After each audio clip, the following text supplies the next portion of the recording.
Sociology relies on research to build an understanding of societies and social interactions. There are two main approaches to sociological research: the scientific method and the interpretive framework.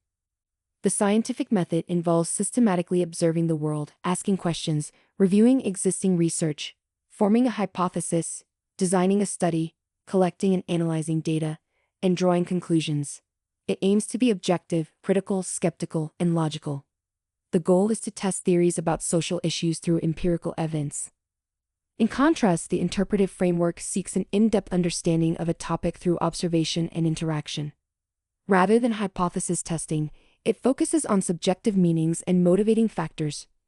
The results are often descriptive narratives rather than empirical data. Let's summarize sociological research methods and their strengths and limitations. Surveys gather self-reported data from many people quickly but rely on subjects' honesty.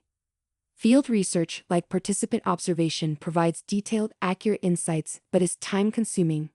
Experiments test cause and effect but have ethical concerns about controlling people's lives. Secondary data analysis efficiently uses existing materials, but the data may need to match research needs. Researchers choose methods suited to the topic and consider practical trade-offs. Using multiple approaches can provide a well-rounded understanding. Please know the importance of research ethics.